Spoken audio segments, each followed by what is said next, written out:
नमस्कार.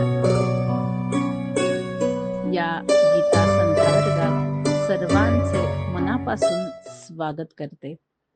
न जायते म्रियते, जायतेच्या ते वराघात, कारण म्री हे जोडाक्षरे पुढे. म्रियते वा कदाचिन ची वराघात. नायम यच्या अनुस्वाराचा हलंत म. भूत्वा भूवराघात, कारण त्वा हे जोडाक्षरे पुढे. भविता वा न भूयहा. अजो नित्यश निवराघात. त्यच्या विसर्गाचा हलंत श शहामृगाचा, कारण विसर्गाच्या पुढे शनी सुरू होणारं अक्षर आहे. शाश्वतोयम शावराघात, कारण शाच्या पुढे श्व हे जोडाक्षर. शाश्वतोयम यच्या अनुस्वाराचा हलंत म, कारण अनुस्वाराच्या पुढे प आहे. प फ ब भचं अनुनासिक म. न हन्यते ह वराघात, कारण न्य हे जोडाक्षर आहे पुढे. हन्यमाने पुन्हा ह वराघात. शरीरे. न जायते म्रियते वा कदाचिन. अर्धे अर्धीच ओळ पाहूया आपण. जायते म्रियते वा कदाचिन. न जायते म्रियते वा कदाचिन. न जायते म्रियते वा कदाचिन. म्हणा. न जायते म्रियते वा कदाचिन. न जायते म्रियते वा कदाचिन. नायं भूत्वा भविता वा न भूयः. नायं भूत्वा भविता वा न भूयः. नायं भूत्वा भविता वा न भूयः. नायं भूत्वा भविता वा न भूयः. म्हणा. नायं भूत्वा भविता वा न भूयः. नायं भूत्वा भविता वा न भूयः. नायं भूत्वा भविता वा न भूयः. पूर्ण ओळ. न जायते म्रियते वा कदाचिन. नायं भूत्वा भविता वा न भूयः. न जायते म्रियते वा कदाचिन. नायं भूत्वा भविता वा न भूयः. न जायते म्रियते वा कदाचिन. नायं भूत्वा भविता वा न भूयः. न जायते म्रियते वा कदाचिन. नायं भूत्वा भविता वा न भूयः. छान म्हणा. न जायते म्रियते वा कदाचिन. नायं भूत्वा भविता वा न भूयः. न जायते म्रियते वा कदाचिन. नायं भूत्वा भविता वा न भूयः. खालचे ओळ. अजो नित्य शाश्वतोऽयं पुराणो. अजो नित्यः शाश्वतोऽयं पुराणो. अजो नित्य शाश्वतोऽयं पुराणो. अजो नित्यः शाश्वतोऽयं पुराणो. बघा हा आहे पा. अजोला नाही जास्ती झोका घ्यायचा, शाश्वतोला झोका घ्यायचा. म्हणजे अजो पण ओकार ओ हा स्वर आहे तिथे. इथे फरक दिसला पाहिजे दोन्हींचा. अजो आणि शाश्वतोयम तिथे झोका घ्यायचा आहे, अजोला नाही घ्यायचा. अजो नित्य शाश्वतोयम पुराणो. अजो नित्यः शाश्वतोऽयं पुराणो. छान. अजो नित्यः शाश्वतोऽयं पुराणो. अजो नित्यः शाश्वतोऽयं पुराणो. न हन्यते हन्यमाने शरीरे. न हन्यते हन्यमाने शरीरे. न हन्यते हन्यमाने शरीरे. न हन्यते हन्यमाने शरीरे म्हणा. न हन्यते हन्यमाने शरीरे न हन्यते हन्यमाने शरीरे न हन्यते हन्यमाने शरीरे. पूर्ण ओळ. अजो नित्य शाश्वतोऽयं पुराणो न हन्यते हन्यमाने शरीरे.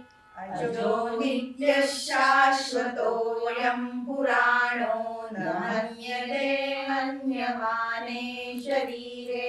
अजो नित्य शाश्वतोऽयं पुराणो न हन्यते हन्यमाने शरीरे.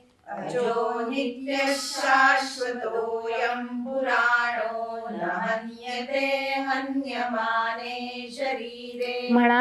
अजो नित्य शाश्वतोऽयं पुराणो न हन्यते हन्यमाने शरीरे. अजो नित्य शाश्वतोऽयं पुराणो न हन्यते हन्यमाने शरीरे. पूर्ण श्लोक. न जायते म्रियते वा कदाचिन्नायं भूत्वा भविता वा न भूयः. अजो नित्यः शाश्वतोऽयं पुराणो न हन्यते हन्यमाने शरीरे. न जायते म्रियते वा कदाचिन्नायं भूत्वा भविता वा न भूयः. अजो नित्यः शाश्वतोऽयं पुराणो न हन्यते हन्यमाने शरीरे. न जायते म्रियते वा कदाचिन्नायं भूत्वा भविता वा न भूयः. अजो नित्यः शाश्वतोऽयं पुराणो न हन्यते हन्यमाने शरीरे. न जायते म्रियते वा कदाचिन्नायं भूत्वा भविता वा न भूयः. अजो नित्यः शाश्वतोऽयं पुराणो न हन्यते हन्यमाने शरीरे. आज आपण जे श्लोक शिकलो आहोत त्याचा अर्थ आपण जाणून घेऊया. दुसरा अध्याय 20वा श्लोक. न जायते म्रियते वा कदाचिन नायं भूत्वा भविता वा न भूयः. अजो नित्य शाश्वतोऽयं पुराणो न हन्यते हन्यमाने शरीरे. अन्वय असा आहे. अयम कदाचित न जायते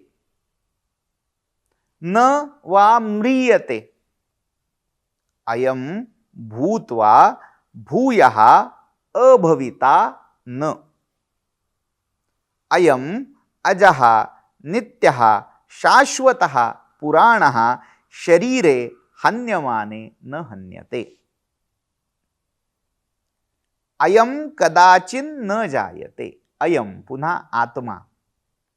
हा जो आत्मा आहे तो कधीही न जायते. जायते हा धातू जन्मणे या अर्थी आहे. हा आत्मा कधी जन्माला येत नाही, अजन्मा आहे. न वा म्रियते, तो कधी मरतही नाही. अयम भूत्वा भूयः अभविता न. आणि हा आत्मा कधीही होऊन न होणारा म्हणजे अस्तित्वात येऊन पुन्हा अभावित होणारा, अभावात जाणारा असाही नाही. अयम अजः नित्यः शाश्वतः. हा अजन्मा आहे, नित्य आहे, शाश्वत आहे. पुराण, पुराण म्हणजे अगदी प्राचीनतम काळापासून आत्तापर्यंत जो आहे. शरीरे हन्यमाने न हन्यते. असा हा जो पुराण शाश्वत अज नित्य आत्मा आहे तो शरीरे हन्यमाने सती. देह मारला जात असता, देहाला क्षती पोहोचवली जात असता याला काही होत नाही. न हन्यते, देह जरी तुटला, देहाला जरी घात झाला, देहाचा जरी पात झाला, देह गळून पडला, तरीही आत्मा हा नित्यच असतो. थोडक्यात देहपाताला जर तू मृत्यू मानत असशील तर तो मृत्यू खरा नाहीच आहे, तो केवळ देह आणि आत्म्याचा होणारा वियोग आहे. इथे एका सुफी संताची गोष्ट आठवण्यासारखी आहे. मनसूर अल हल्लाज नावाचा एक सुफी संत होऊन गेला. याची कथा अशी सांगितली जाते, याला आत्मसाक्षात्कार झाला आणि त्या आत्मसाक्षात्कारामुळे तो अन्नल हक असं म्हणायचा. म्हणजे काय, संस्कृत उपनिषदातलंच महावाक्य आहे, अहम ब्रह्मास्मी, मीच तो परमेश्वर आहे. परमेश्वर आणि माझ्यात अभेद आहे, आम्ही दोघं वेगळे नाहीतच, मीच ईश्वर, ईश्वर म्हणजेच मी, असं तो म्हणायला लागल्यावर त्याच्या सांप्रदायिक अन्य लोकांनी त्याला वाळीत टाकलं पहिल्यांदा, की हा काफिर, म्हणजे असं अधर्माचं काहीतरी वक्तव्य करतोय, स्वतःला देव म्हणतोय. या विश्वातला परमात्मा एकमेव अद्वितीय आहे आणि त्याच्या बरोबरीने जो स्वतःला ईश्वर म्हणू पाहिल तो कुफ्र करील, कारण तो त्या परमेश्वराशी द्वेष करणारा असेल, त्या परमेश्वराशी प्रतिस्पर्धा करणारा असेल आणि तो अधर्मी असुर स्वभावाचा असेल. त्यामुळे हा अधर्म तो करतोय असं मानून शेवटी त्याला मृत्यूदंडाची शिक्षा दिली गेली. मृत्यूदंड सुद्धा इतका घातक होता की त्याला चौकात बसवलं गेलं, त्याला सगळीकडून दगड मारले गेले आणि शेवटी त्याची एक एक अंग प्रत्यंग कापली गेली, खंडित केली गेली आणि सगळ्यात शेवटी अशा त्या सगळ्या जखमांमध्ये रक्तरंजित झालेला असताना त्याचा शिरच्छेद केला गेला. पण त्याची अंग छाटली जात असताना देखील त्याचं समत्व ढळलं नाही. जसं एखादा स्थितप्रज्ञ माणूस बसलाय आणि त्याच्या आजूबाजूला काही घटना घडली, समजा तुम्ही घरात बसलेला आहात आणि कोणीतरी घरातली खुंटी येऊन तोडून नेली, कोणीतरी घरावर दगड मारला, घराला काही इजा पोहोचली म्हणून तुम्हाला इजा पोहोचत नाही. तसं या देहामध्ये काही कमी जास्त झालं, देहाचा घात झाला, देहाला अपघात झाला, तरी आत्मस्वरूप हे तसंच निजानंदी मग्न परिपूर्ण असतं. तसं हा जो आत्मा आहे हा शरीरे हन्यमाने सती न हन्यते, शरीर जरी नष्ट होत असलं तरी त्या शरीराठायी बसलेला हा आत्मा अहत राहतो, त्याचा कोणीही घात करू शकत नाही. शरीर नाशिवंतच आहे, ते कधीतरी नष्ट होणारच आहे, पण त्या शरीराठायी नांदणारा आत्मा हा अविनाशी असणार आहे. थोडक्यात त्या आत्मस्वरूपाकडे पाहून मी यांना मारेन किंवा हे माझ्या हातून मरतील, मग मला पाप लागेल काय, यांची गती काय होईल, हा विचार तू सोडून दे. तू आत्मरूप आहेस, हे आत्मरूप आहेत, त्यामुळे इथे कुठेही कोणीही नाहीसं होणार नाहीये, सगळं शाश्वत आहे.